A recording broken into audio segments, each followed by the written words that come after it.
Hello.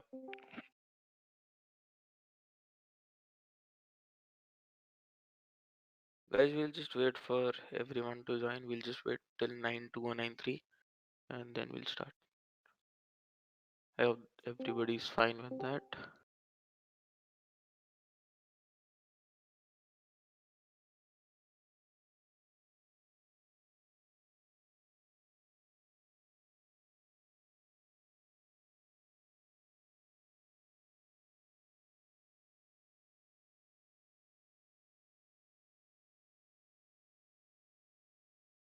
We'll just wait for another minute or so and then we'll start.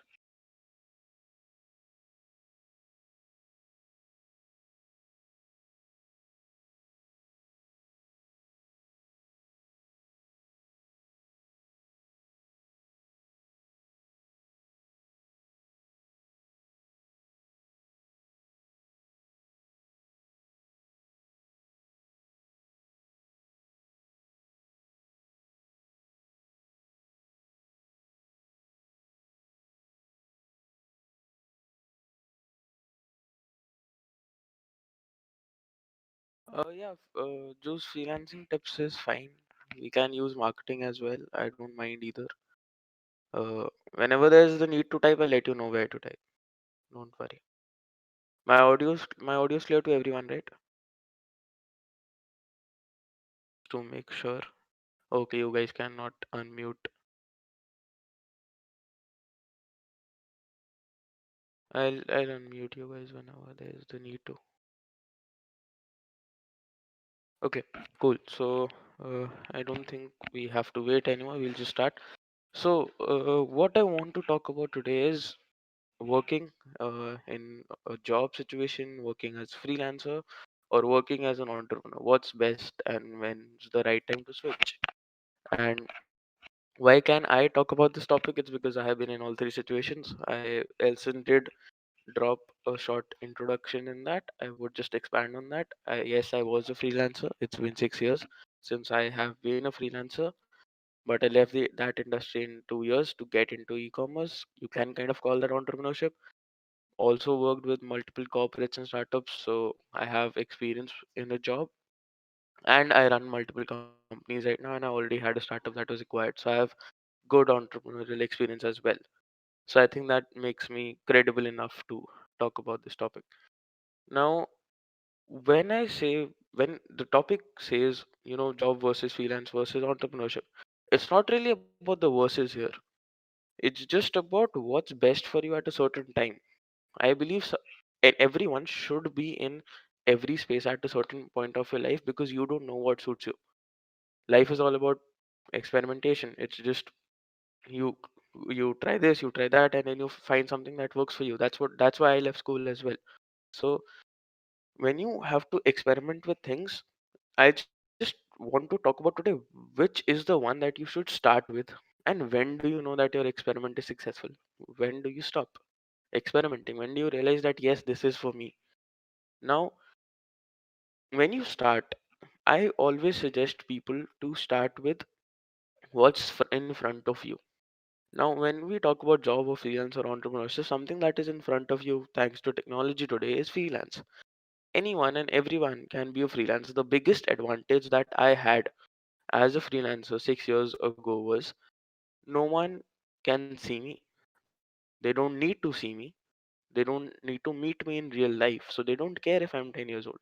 They most probably don't even know that I'm 10. That's a very good curve and a very good advantage that freelancing gives you. Even if you're an introvert, even if you're shy, and that's completely fine. You don't have to push yourself to go out there and spend money or look for a job, apply to a lot of positions and give interviews. You can skip all that and directly trust your selling skills and trust your technical skills, your hard skills basically, in freelance. For me, I believe that's the place where you should start. That's kind of the best place to start with because freelance gives you a lot of vulnerability as well. You are very open when you're working as a freelancer. When I say that, what I mean is you own the environment you work in. When you own the environment you work in, you realize what's wrong, what's going wrong, and what's going right in your perspective. So it gives you a lot of perspective as well there. Now, When do you know that, you know, am I in love with freelance? Should I go out and experiment? To be honest, I was in love with freelance as well. Freelance, y- you can make a lot of money as a freelancer. You can be happy as a freelancer. You have all the authority in the world that you would ever need as a freelancer. Now, why would you switch? If you are in a situation where you're freelancing since a year or a year and a half, why would you switch? You would switch to test that out because you need to trust yourself at a point where, okay, you're freelancing, you leave. But when you have to come back, you can confidently come back to freelancing. You should, as a freelancer, try to maintain connections with your clients to a level where if you come back to freelancing, they will be there with you. They will be there to support you. So that is something that you should always have in mind. Don't leave freelancing abruptly until you are like, okay, I am so good at this that if I want, I can come back to this any day. Before that realization point, maybe you're not at the saturation point where you have to leave. Because until that point, you will have a lot of learnings in your path. Another way to start it, now this is one path to start your career. Another path to start with, which is equally good enough and is it's very subjective to choose between the two, is a job. Not really a job, but an internship basically. Because what happens in an internship is you don't really have to, yeah, uh, because you know when you go to an internship, you don't really have to be at a stage where people are dependent upon you. And that's what you want. That you don't really want people to be dependent upon you because if the company depends on you, on someone who has just started their career, you have you're limiting yourself. You're putting yourself in a scenario where you will be like, okay, if I do that, I might get things wrong. If I try that, that experiment might fail and affect the whole company. That puts you in a limiting space. As an intern, you have the opportunity to learn. Now, what's the difference between working as an intern or working as a freelancer? Taking Mimo, I'll be taking questions after the session. This will be a very quick session, like a 25-30 minute session. I'll be taking questions after that. So, one major difference between freelance, this is what makes it subjective. This is the choice that you make if you're going to start as an intern or you're going to start as a freelancer. The turning point is how much freedom and how much learning do you want? Because what happens is in freelance, there will be only two things from which you will be learning from. One is your journey, your process, and your clients, because those are the two only things that you're kind of catering to. In an internship, the scenario is pretty different because you are there, and you're working for other people, and people are around you that are in the same situation or a little ahead of you, your colleagues and your boss. In that scenario, you have a lot of learning. Now that can also result in a very bad situation where these are not great people to hang out with, but people figure that out. That's not something that you should worry about at all, because there's not one internship out there. There are hundreds and thousands of internships out there. Now, that's the choice you make. You can either choose to be a freelancer and have a lot of freedom, have a lot of working freedom. You can learn anything and everything at any day, and you can experiment a lot. And in a job, you learn structure, you learn hierarchy, you learn how things operate, you learn how to work under someone, you learn how to cooperate with a team. Those are all the things. Those are very important aspects in your career as well. So that's the choice you make. Personally, I made the choice of freelance because no one would hire a 10-year-old. So I was not even in a situation to work as an intern. But today, if I was starting my career, I would most probably start as an intern, to be honest, because that gives me structure and that gives me more learning from a mentor. So you never really intern for a company, to be honest. You intern for a person. You intern for your boss. You intern for a colleague of yours, because those are the people that you will be learning from, not the whole company. That's why I always suggest people start their internship, not to start their career with an internship in a corporate. Start your career with an internship in a startup, because you will have more attention and more work there to do. In corporate, you might just be printing sheets. That's not really something that you want to do.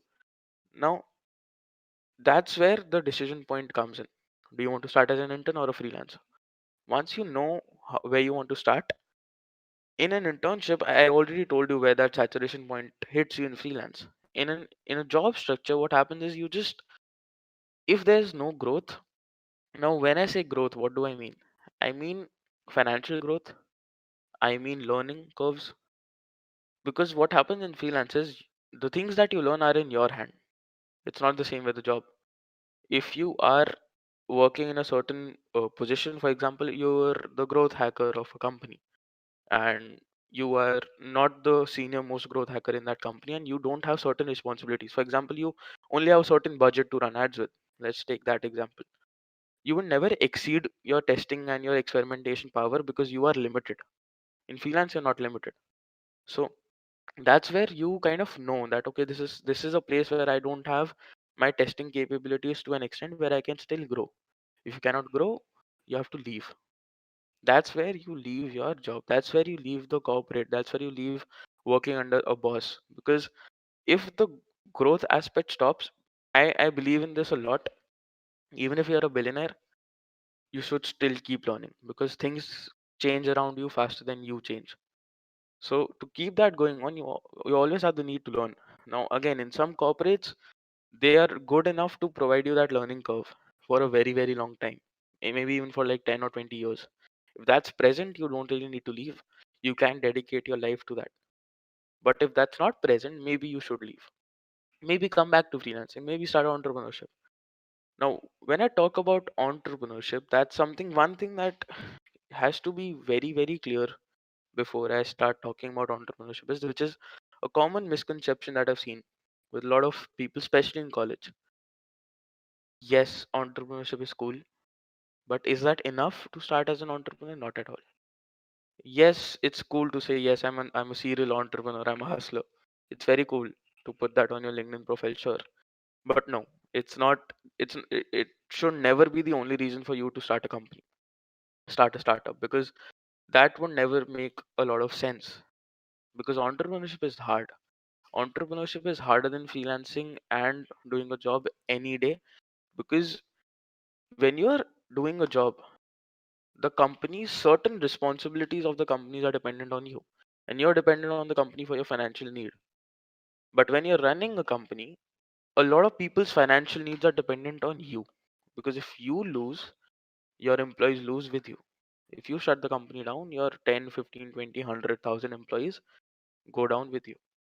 So being an entrepreneur is not easy at all. Being an entrepreneur comes with loneliness. Being an entrepreneur comes with a lot of struggle.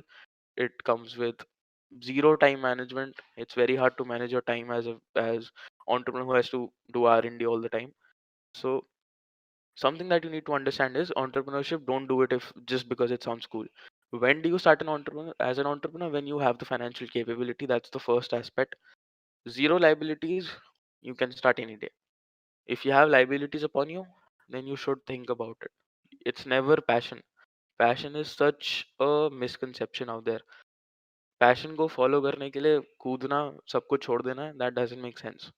What makes sense is making a proper plan, making decisions which are dependent on your knowledge and your kind of perception. So to make that decision as an entrepreneur, first thing that you look at is my liabilities compared to my current assets. If I don't have enough money and I have the liability of a family, I have two kids and I'm married. That's a liability that I have, and I have zero finances. If I leave my job, I have nothing which will get food on my table. If that's the scenario, of course you should not leave. That's very very clear. So compare that. See what liabilities you have compared to your assets, and your food, your rent is also a liability. So see if you have enough savings for that. Because entrepreneurship, again, it's not going to be a one day thing. You won't be profitable in a day. So entrepreneurship is something that, yes, it's very cool. Yes, it's very very giving. But to us, after a certain point, a startup will give you a lot of money. A lot of even fame comes with startup in today's world. But that's on a very later stage. In the stage where you start, that's a stage where you will only and only struggle a lot. That's not the stage of getting things out of your company, but putting things in emotionally, physically, and financially. So that is something that should be very, very clear. Now, when do you know to stop as an entrepreneur and maybe go back? When you just don't feel like having so much authority. Authority is not meant for everyone. A lot of people don't like to have a lot of authority on them, and entrepreneurship comes with a lot of authority.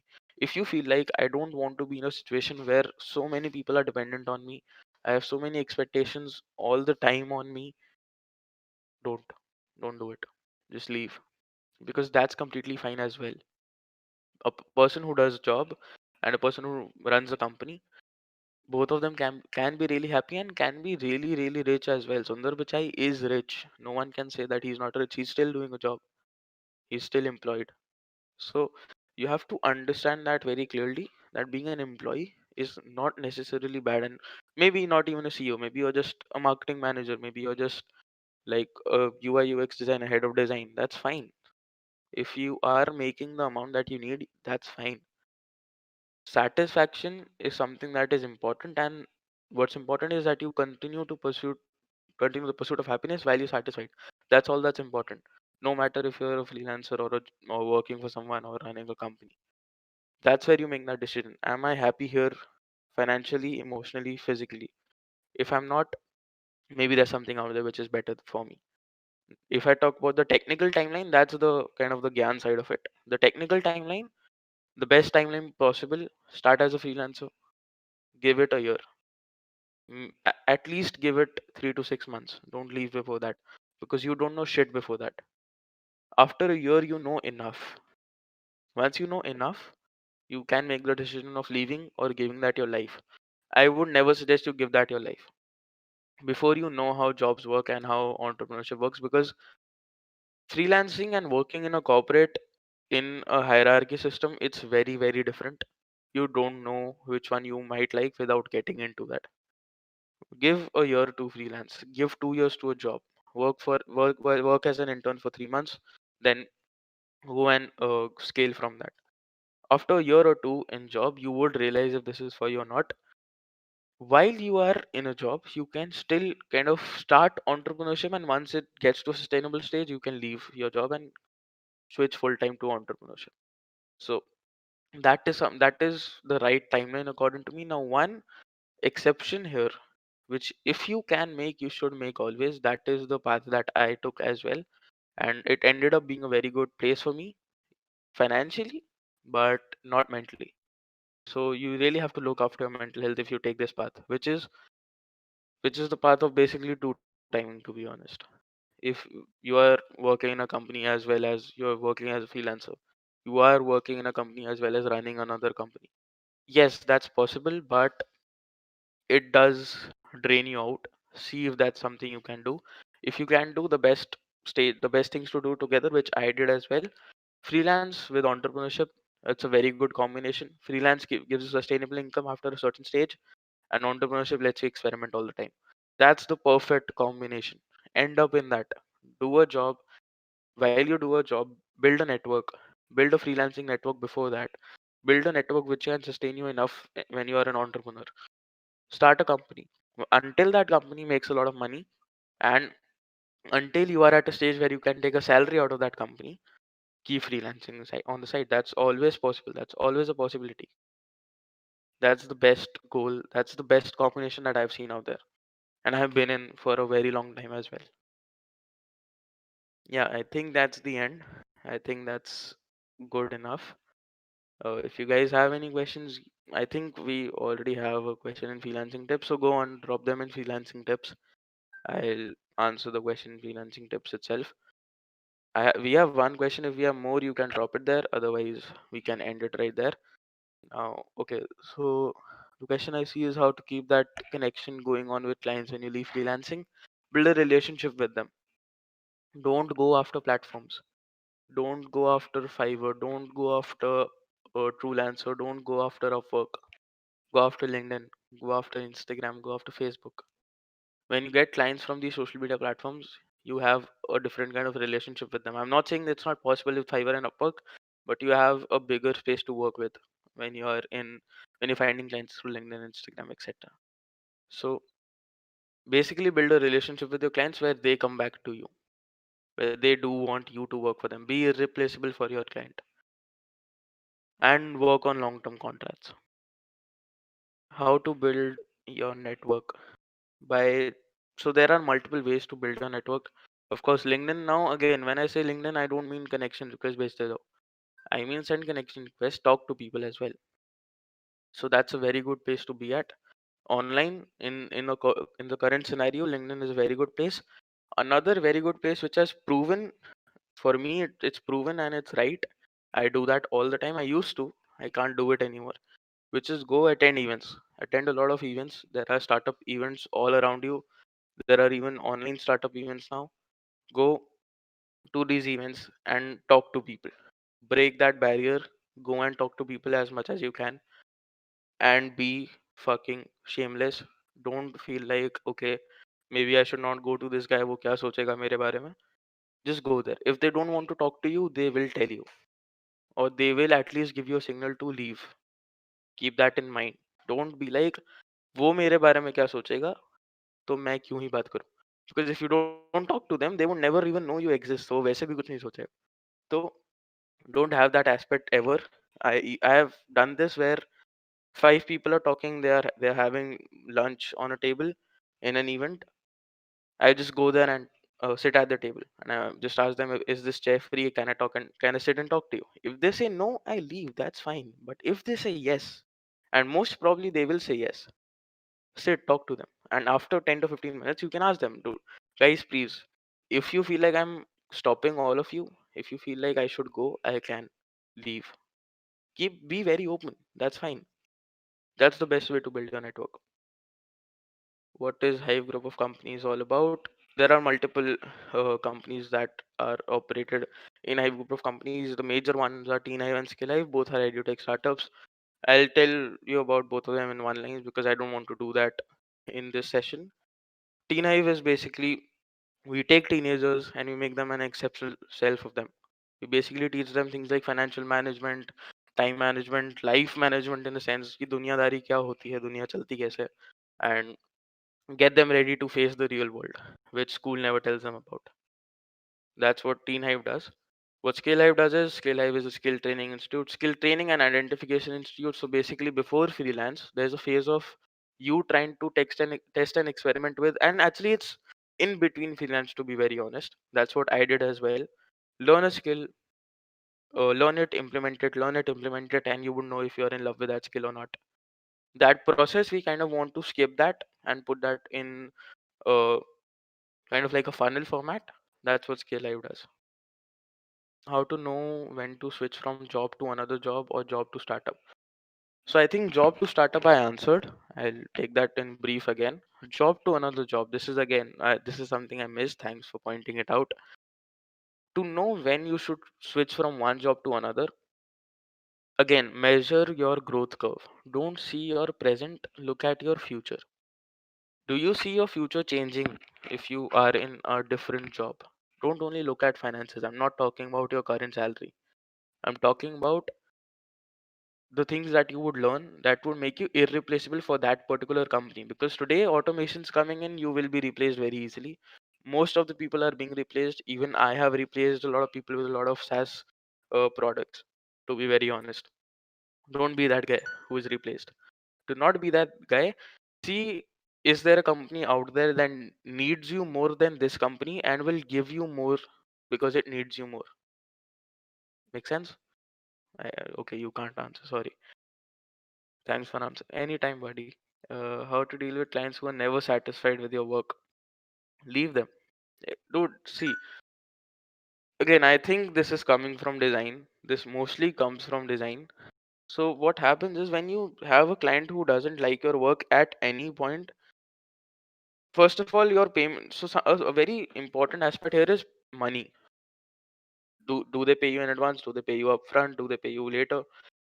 But a very short answer to this would be, you should just, if your client is never satisfied with your work, you should just tell them, okay, I'm not meant for you right now. Maybe later, maybe someone else is meant for you, and leave. Because that will also give you a learning curve. If they are never satisfied with your work, you most probably are doing something which is not meant for them, which might be meant for someone else, or might be meant for no one. So you have to kind of learn with that. But yeah, short answer, leave, find someone who is satisfied with your work. If no one is satisfied with your work, then you need to change your work. From where did you get the knowledge of freelancing 6 years ago? Google. Google is the best tool out there. To learn any skill. Even when I work with four skill based institutes now, and I own one myself. I'm still telling you this.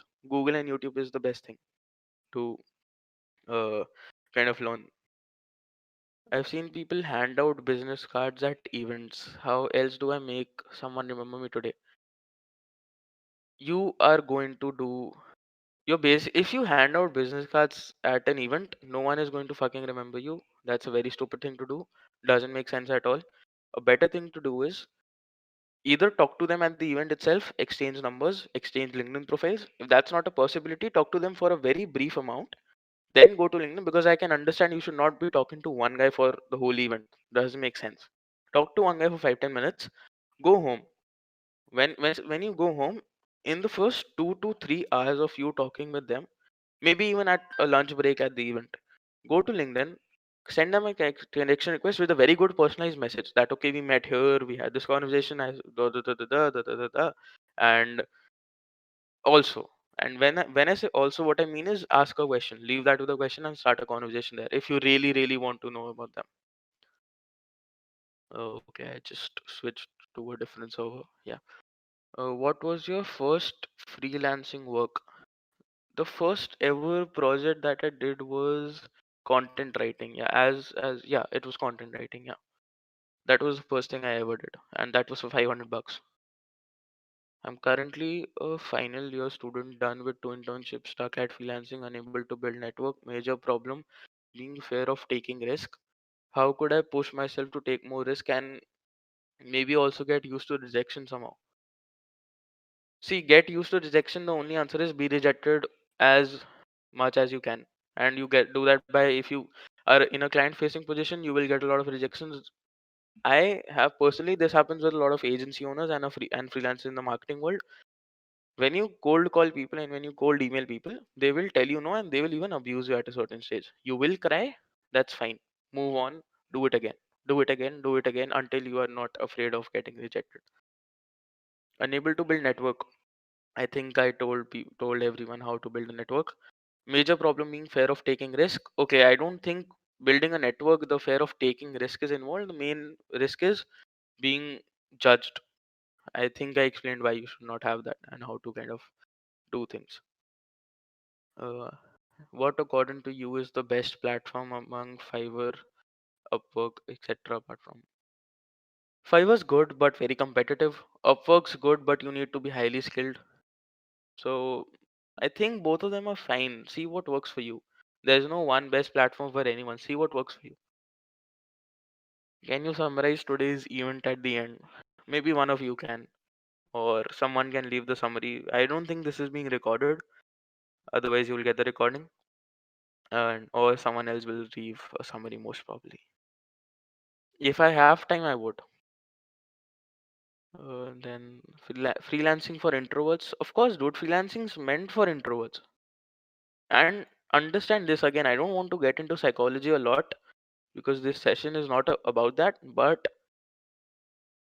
no one is an introvert all the time. You keep switching between being an introvert and an extrovert in front of different people, right? If you're with your family, you won't be an introvert most probably.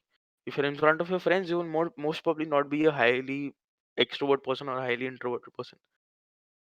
But when I talk about freelancing, you're basically never ever facing someone, and when you're doing it through a platform, you're mostly not even talking to them a lot. So that's what it's meant for. How to get a client to come how to get a client to come back to us for services apart from media. Okay, I don't really get the second part of your question, but how to get a client come back for our services, be irreplaceable, be good enough with your pricing and with your work that he or she has to. How do you do your freelance contracts? Do you have any references? Also, how do you do your billing? If it's from a platform, no need of contracts, no need of billing. It's through a platform. If it's out there, yes, I do contracts. I used to use PandaDoc. My agency now, a very good friend, some of you even know him, Sumedh, recommended contract book. We are shifting to contract book. So contract book or PandaDoc, both of them are good enough. See what works for you. Yeah, that's how you do your freelance contracts. How do you do your billing? Zoom is a product of product of PayPal, and even normal PayPal is fine, but the transaction fees is a lot.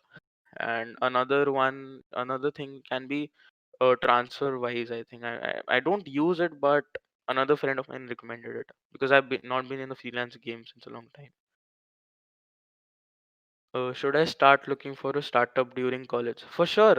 Don't wait. College is not going to teach you anything related to your work, most probably. So don't wait to learn. You're never really going to learn anything that you will implement in that startup. Look as soon as possible. Show them that you need them, that they need you and you need them. I got my first job by emailing the founder of that startup and forcing him to give me a job. And I worked for them for free for 3 months, and that was the plan, that I would work for them for free for 3 months. They started paying me in a month, and I left in that. I left the second month because I realized I know all that I could learn from this place. So show aggression. You have to be aggressive. If you when you're approaching your first people, you need to show them aggression. A good aggression, not don't get me wrong here. What are marketing segments you think will be automated in a few years according to you?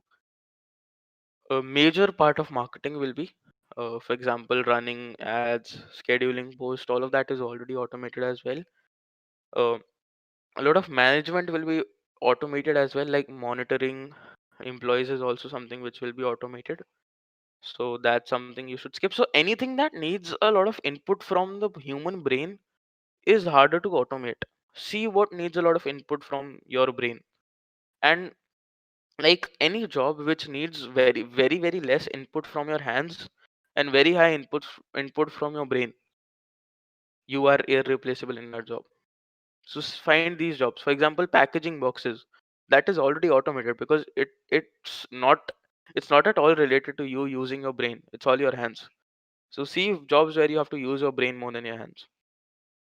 How do you suggest one defend their rates when freelance? I think you mean define their rates. Basically, how does someone know how to price their services when freelancing? I'm guessing. Uh, just see how the industry is operating to your experience levels. When you're just starting out, do 5 to 10 projects for free. I did them as well. Build a good reputation and relationship with your first few clients so that they get you more clients. It's been 2 months since my job now. It's very boring and I want to quit it. So if I quit it, will my next employer see me as an unreliable candidate? If they only and only see your resume where it says that you quit in 2 months since your first job, yes. But that's why you're there. That's why interviews are there. Because we as employers don't depend on resumes. For me, I would consider this a current situation that you applied to a job in my company and I'm taking your interview. My first question would be why you left. If you can justify me the right reasons for you leaving your previous job, no one minds it. But don't focus on that until your employer is. I generally don't really see that a lot. I don't really care about that a lot. But again, that's very subjective. Don't mention it until your employer is asking for it. I see someone typing, so if you have a question, you can quickly type it and then we'll end it. Okay, I have a few in my DM. What to do when I am. First of all, guys, for everyone who has DM'd me, can I talk? Can I like say your question out loud? Just send me a yes if I can. Otherwise, I won't. I'm currently doing 3 paid internships, flexible time at the same time to just fund initial marketing campaigns for my startup. What would you do if you were in my place? I would leave those 3 paid internships and take all the learnings. I would actually complete them. They would be in a certain time period. I would complete them. I would see if I can work without flexible time on like a sustained proper time calendar and still run my company. Then I would continue doing those 3 paid internships if I am in love with them. Otherwise, I would just kind of leave and do freelance, because that will give me a lot of freedom to choose my clients and my time. And again, also that also comes with freedom of money. I might get one client who pays me 10 lakh a month. Okay, maybe a little exaggerated. That rarely happens with a freelancer. I might get a client who pays me 10, 15,000 bucks, an internship which pays me 5,000. By defend, I meant how to deal with clients who say you are too expensive, and how to defend your rate. Don't defend your rate. If they feel like you're too expensive, now again, this is a little part of sales. This is a little learning from sales. Uh, I would say don't defend, because if you should always trust your pricing. You should not be like कि यार बगल में बंदा जो है वो ये charge कर रहा है तो मैं भी यही चार्ज करता हूँ. Don't be like that. You should know how much you should charge, how much your work, your efforts will be worth. If you believe that they are worth, justify your pricing to your uh, consumer, and that's it. You're done. Again, after that, if they feel like no, it's not justified, just say sorry and move on. Don't negotiate a lot, to be honest. Yeah, Nikhil put it in a very good way. That's a good brief. Don't defend, just justify your pricing. If that doesn't suit them, leave. Learn to say no, guys. It's not necessary that you say yes to your every client, just like every client won't say yes to you. You kind of have to learn how to be rude to a certain extent as well. Okay. Uh, Someone has tagged me, but at a different place. Okay, guys, let's stick to uh freelancing tips. But okay, I have a question in tech. Heard you do drop shipping. Here we go again. Indian suppliers don't have great margin.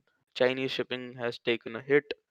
How do you position it? How to find the best suppliers? Also, how do you deal with packaging when the supplier can be careless? Thanks for answering a question and dropping your experience. Anytime, buddy.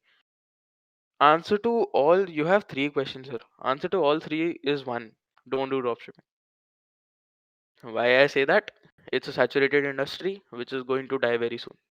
Don't depend on it.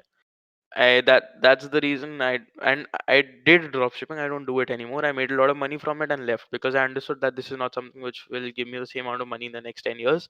Dropshipping will die in the next 5 to 6 years. Don't depend on that. Depend on branding.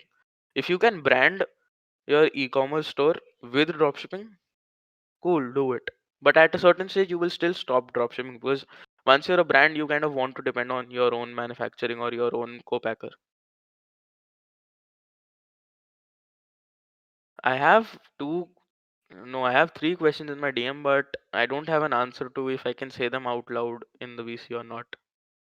So I don't know if I should answer them or not, but I won't answer them on text most probably. I won't answer them at least till a week. So you guys can let me know if I should answer them out there or not. Joshi, dude, say yes or no in my DM right now. Do you want me to say your question out loud? Okay, it's not personal. I think I can say it. Cool. What are your thoughts on MLM? Is it freelancing or entrepreneurship? It's nothing. It's bullshit. Moving on. Uh, okay, I have another question. I would just say it out loud if I have. I'll just read it once. Yeah, okay. It's not personal. It's not highly personal. What to do when I have joining in tech MNC company on a particular date, and I do at a job at a startup to make tech hardware. But startup has no funds for 6 months, but they can get investment in the long run. So what to do? Okay, if I was in your situation, I would actually see if again now again the question that comes is, do you really need the money?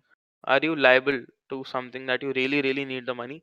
If I really need the money, just kind of quantify what do you need more? Do you need long term growth more, or do you need that short term money right now? Because even with that short term money, you can grow in the long term. You can leave and go back to a startup. So that's fine. I am thinking to start with freelance, but after that, what should I do? I just did a whole session on that, buddy. What are you saying?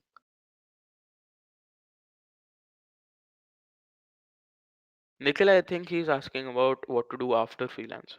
But yeah, in three short words, pick a skill, build portfolio. That's how you freelance basically. Cool. I think we are done. Great session, guys. I hope I was able to provide value. If I would appreciate any feedback that you can provide in main, you can tag me and provide any session that you want, and I would appreciate it. Cool. See you guys. Bye.